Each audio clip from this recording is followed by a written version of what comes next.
Dummy. सरिताला पाहायला आज वर मुलगा येणार होता. आई तिला आवडीने गजरे माळत होती, पण ती मात्र फुरंगटून बसली होती. सरिता दिसायला सुंदर होती, शिवाय 12वीपर्यंत शिक्षणही झालं होतं. त्यामुळेच आपल्याला देखणाच नवरा हवा अशी तिची अवाजवी अपेक्षा होती. पण भाऊराव आपली परिस्थिती ओळखून होते. ते एका मिलमध्ये कामाला होते. चाळीतलं छोटंसं घर आणि 3 मुली व पत्नीसह थाटलेला छोटासा संसार. संसाराचा गाडा कसाबसा खेचत होते ते. त्या 3 मुलींना उजवायचं होतं. त्यामुळे मुलींच्या अपेक्षा पूर्ण करणं त्यांना शक्यच नव्हतं. चल लवकर तयार हो, मुलाकडची मंडळी येतच असतील. आईने तिचे खांदे थोपटले व ती बाहेर गेली. सरिता मात्र आपल्या स्वप्नाच्या दुनियेत हरवून गेली.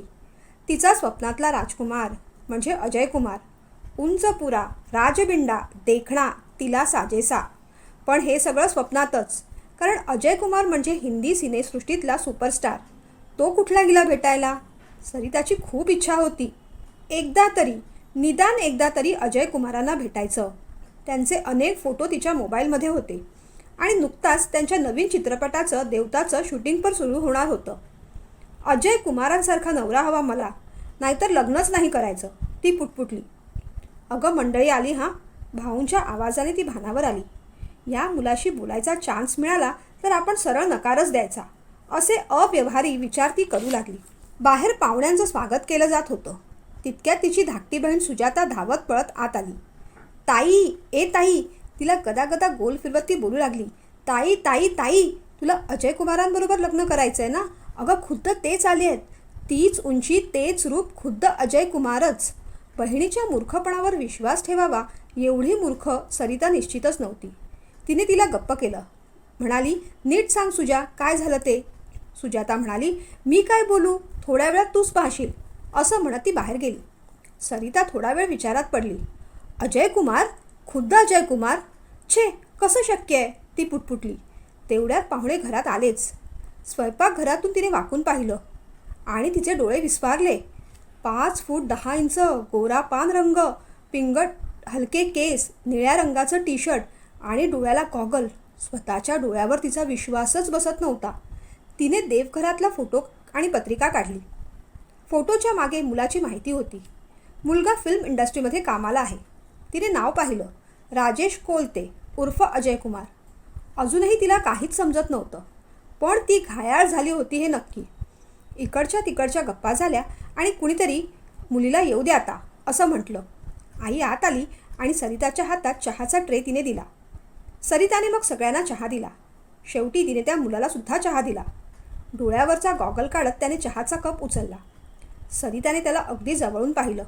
तो अजय कुमारसारखा दिसत होता खरा, पण अजय कुमार नव्हता. तो अजय कुमारचा डमी होता. पण शेवटी पसंती झाली. थोड्या संभ्रमात, खोट्या अपेक्षांच्या नादात तिने होकार दिला आणि लग्न पार पडलं. राजेशसुद्धा एका चाळीत राहत होता. आई वडील व धाकटा भाऊ गावी असायचे आणि हा नोकरीसाठी मुंबईला आला होता. त्याच्या चेहऱ्याने त्याला हिरो नाही, पण एका सुप्रसिद्ध हिरोचा डमी बनवला होता. अजय कुमारसाठी तो स्टंट सीन करायचा. राजेशचा स्वभाव खूप प्रेमळ होता. सरिताचा एकही शब्द तो खाली पडू देत नव्हता. कधी कधी सरिताला वाटायचं, आपण लग्न करून घाई तर नाही ना केली? या माणसाला ना स्टेटस ना मोठं घर. आपल्यासारख्या देखण्या मुलीला अजून चांगलं स्थळ मिळालं असतं. पण नशिबात असतं तेच होतं शेवटी. माणसाचा स्वभाव असंतुष्टच असतो. आपल्याकडे जे आहे त्याबद्दल कृतज्ञता तो कधीच व्यक्त करत नाही. उलट जे नाही त्याचीच कुरकुर करत राहतो. सरिताचंही तेच झालं होतं. एवढ्या तेवढ्या कारणांवरून ती भांडणं काढायची. राजेशला टोमणे मारायची. म्हणे अजय कुमार तो गाडीतून फिरतोय आणि तुमच्याकडे ही साधी खटारा स्कूटर. हे मंगळसूत्र बघा, याची वाटी सोडल्यास सगळे मणी काळेच. राजेश तिला प्रेमाने समजवायचा. अगं पैशापेक्षा समाधान मोठं आणि आपण आनंदात आहोत की नाही, मग कशाला हवाय मोठा थाट? आणि हो, नवीन मंगळसूत्र तर मी घेणारच आहे तुला, अगदी दिवाळीतच. नवीन पिक्चरचं काम सुरू होतं आहे ना, तो म्हणाला. कोणता पिक्चर आहे? तिने उत्सुकतेने विचारलं. देवता, तो म्हणाला. अय्या, खरंच? एकदा मला घेऊन चला ना शूटिंगला. मला ना त्या अजय कुमारांना भेटायचं आहे, त्यांच्याबरोबर फोटो घ्यायचा आहे. ती मागेच लागली. अगं ती मोठी माणसं, पटकन भेटत नाही कुणाला, त्याने समजावत म्हटलं. तरीही हिचा हट्ट कायमच.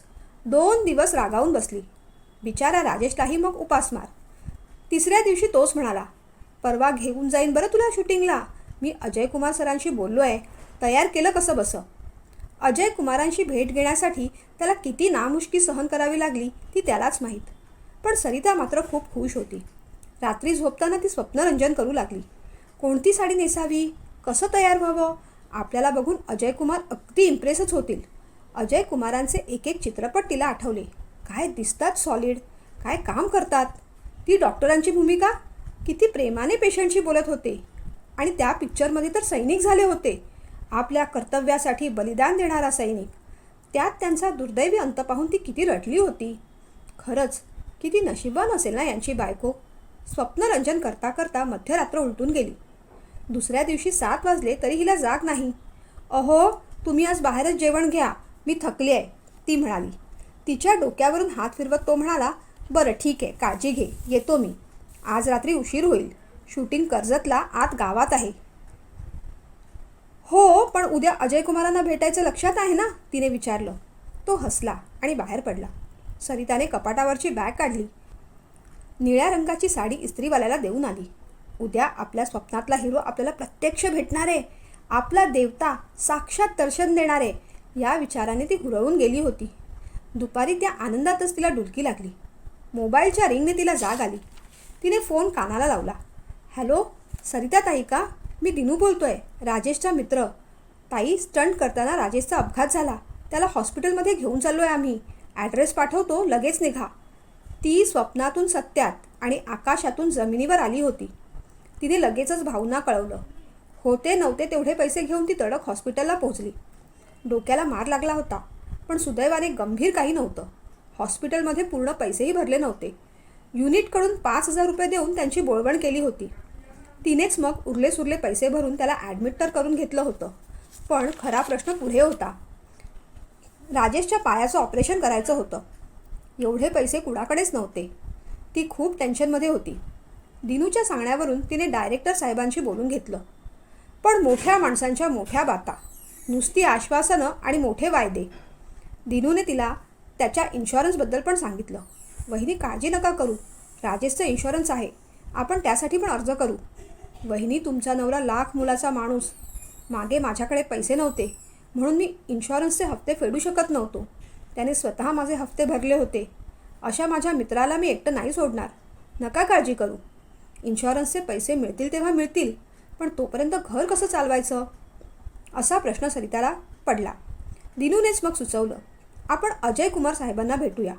खूप मुश्किलीने दिनूवती अजय कुमारांपर्यंत पोचले होते. साहेब, या राजेशच्या मिसेस. दिनू हात जोडून उभा होता. पण अजय कुमार त्याच्याकडे ढुंकूनही पाहत नव्हता. अजय कुमारांनी सिगारेट पेटवली. बोल पटकन, काय काम आहे? साहेब, शूटिंग करताना त्याचा ॲक्सिडेंट झाला ना. त्याचं बोलणं पूर्ण व्हायच्या आधीच अजय कुमाराने भुवया ताणल्या. खिशातली 500 रुपयाची नोट काढली आणि सरिताच्या दिशेने भिरकावली. अजय कुमारचं हे रूप बघून सरिताला खूप धक्का बसला. तो कनवाळू डॉक्टर, तो कर्तव्यपरायण सैनिक, तो हाच का? दिनूने पैसे उचलले आणि तिच्या हातात ठेवले. ती घरी आली, पण घर तिला खायला उठलं. तिला राजेशची आठवण येऊ लागली. ती खुर्चीला कलंडली. तेवढ्यात कुणीतरी दरवाजा ठोठावला. एक वृद्ध बाई व तरुण मुलगी आत आले. सरिताने त्यांना ओळखलं नाही, पण त्या आजी बोलू लागल्या. बाळा, तू ओळखणार नाहीस आम्हाला. आम्ही पलीकडच्या चाळीत राहतो. राजेश मला मुलासारखा आहे. त्याचा ॲक्सिडेंट झाल्याचं कळलं, जीव राहावलाच नाही. तडक निघून आले बघ. त्यांनी पिशवीतून एक पाकिट काढलं. बाळा, यात थोडे पैसे आहेत, हे ठेव, कामी येतील. सरिताचे डोळे पाणावले. ही कोण कुठली साधी माणसं आज मदतीला धावून येत आहेत. तिने नको म्हटलं. तेव्हा ती मुलगीच म्हणाली, वहिनी, मागे माझ्या ऑपरेशनच्या वेळेस दादाने खूप मदत केली होती. त्याचीच परतफेड समजा. त्या दिवसापासून सरिताच्या घरी मदतीचा ओघच लागला. राजेशने जोडलेली माणसं धावून येत होती. सरिताला जाणीव झाली की आपला नवरा हिरा आहे, पण या हिऱ्याची आपल्याला मात्र पारख करता आली नाही. आपण अजय कुमारसारख्या गारगोटीला हिरा समजून बसलो. दैवी कृपेने व सगळ्यांच्या आशीर्वादाने ऑपरेशन नीट पार पडलं. राजेशही हळूहळू ठीक होत होता. हे डमीचं काम सोडून आपण एखादा व्यवसाय सुरू करूया, असं सरिताने त्याला सुचवलं. काही काळ लोटला. असंच एकदा ऑटोतून घरी येताना राजेशने सरिताला पोस्टर दाखवलं. देवता चित्रपटाचं पोस्टर होतं ते. काय सरिता, जायचं का पिक्चरला? तुझ्या आवडत्या हिरोचं पिक्चर आहे ना, बघायचं आहे तुला? पोस्टरकडे पाहून ती कुत्सितपणे हसली. नाही, नको. अजय कुमार आणि हिरो? छे, तो तर डमी आहे. खरा हिरो तर माझ्या शेजारीच बसलाय. खरेपणाची ओळख उशिरा का होईना तिला झाली, यातच सगळं आलं नाही का? गोष्ट आवडली असल्यास लाईक, शेअर, सबस्क्राईब जरूर करा. सगळ्यांना शुभ दीपावली.